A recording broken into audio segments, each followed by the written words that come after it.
Alright, I'm gonna do a quick video here and we're gonna craft a metal style bass tone with Studio One plugins.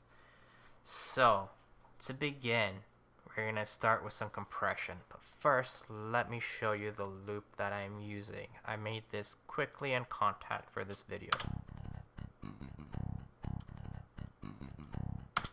Alright, amazing, I know. So, Compressor. Let's set this bad boy up.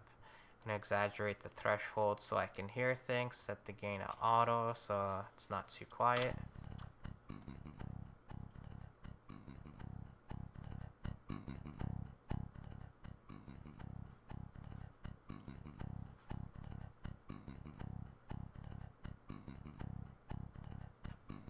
I think sounds good around here.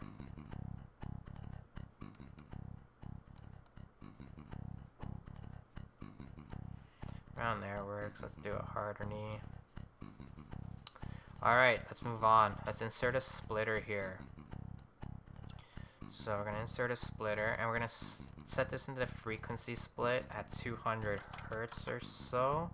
And I'm going to add another splitter because I want to parallel process the rest of this DI signal. I'm going to distort it and blend it in with the actual DI signal so it helps clean it up and retain some of the punch.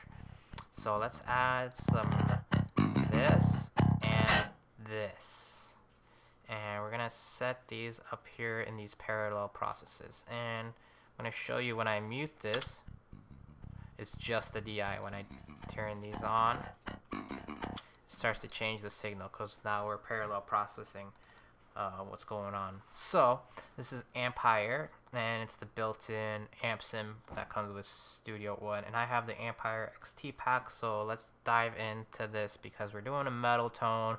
I want it grindy, I want it gnarly, I want it disgusting. So let's start with high gain here, and I first need to engage this. Alright, let's go back. Let's check out the next one. That's pretty cool.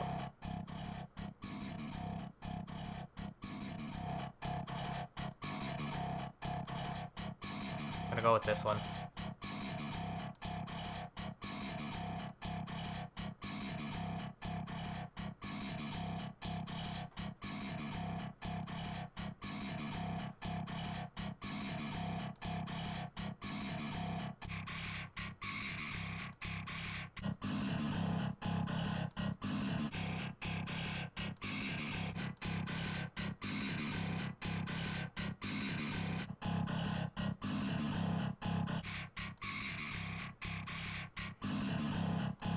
You can load your own as well, but since I'm doing only Presonus stuff, I figure I'm just gonna stick to just the Presonus cabs.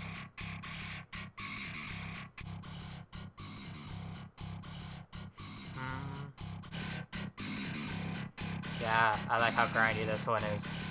Let's go with this one. Now let's adjust the red light distortion here. I gotta turn it on and turn this off so you can actually just hear what red light is doing. And I want to use this one to really exaggerate the top end.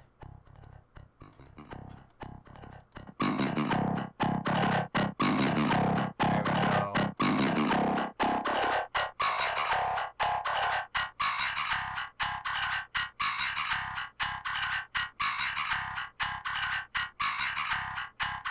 Very cool.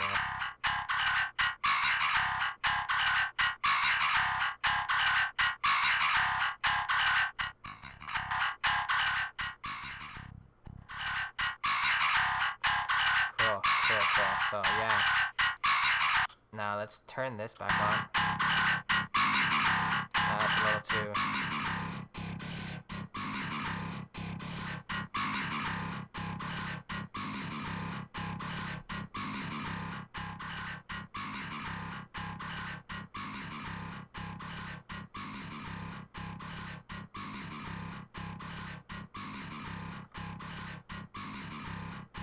little bit more low end.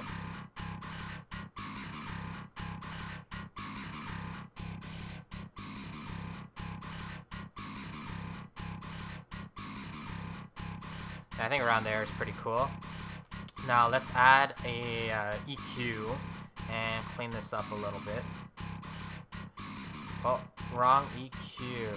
Wrong EQ. This is not a Presonus one. Let's remove that. Now let's actually add a Presonus EQ. Pro EQ. Easy to confuse. Pro EQ. Pro Q. Alright. So let's cut some of the low end out. So, because I want this to sit well with a kick. So, kick's going to be around 60 hertz or so. That's where I usually set it at. So, I'm going to start cutting around 70 or so. Just to clean it up a touch. Now, let's...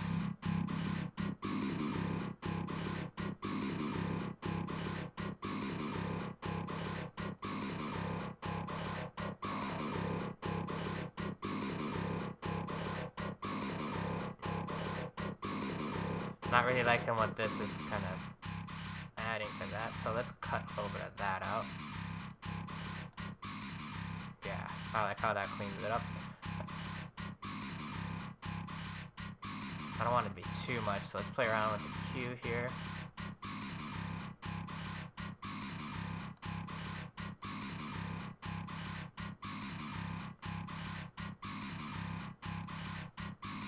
Cool.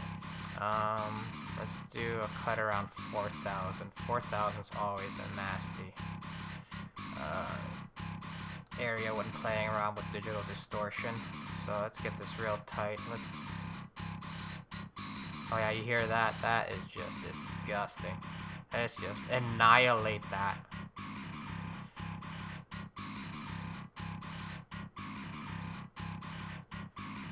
Yeah, I like that gone. Works for me. Maybe not so aggressive. But when we do add some more compression, that's going to come back up. So I just want to fucking kill it.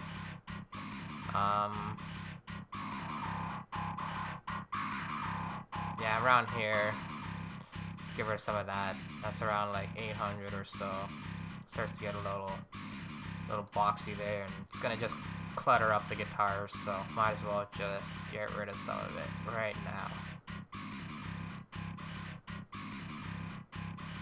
I'm gonna add a low pass. Alright, so we're starting to get somewhere. Let's add a compressor. I guess it was just right there. I got lots of different compressors here. Alright. Compress it again some more.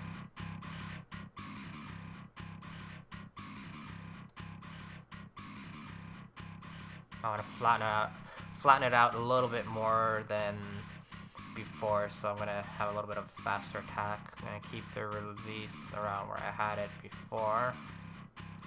Go harder knee, since this is aggressive. There we go.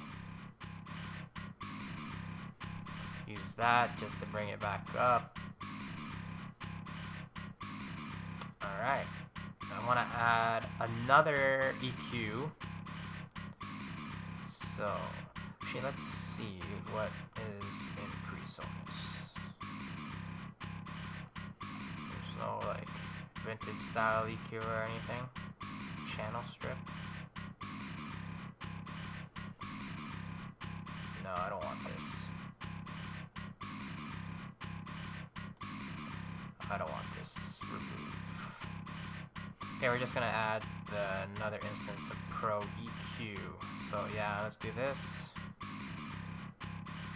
I'm gonna just do another round of cutting the low end out here.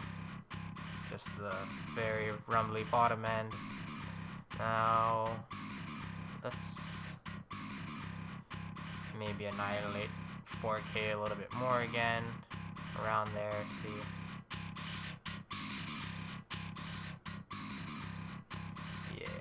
Hone in on that.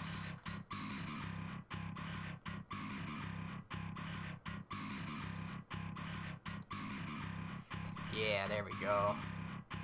And maybe enhance a little bit around, let's say 80 hertz.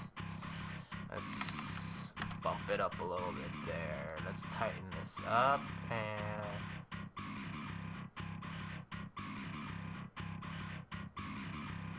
yeah, not too much.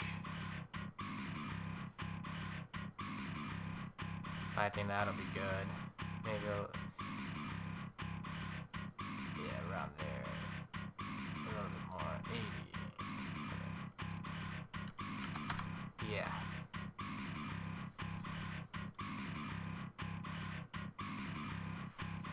That's pretty good so far. And the last thing I'm gonna add is a limiter.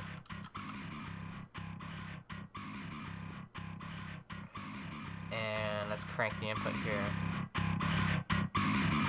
Now, let's turn this threshold down to where I would kind of want it to sit. Let's say -6. It's pretty safe. Around there. Let's put it actually to -6.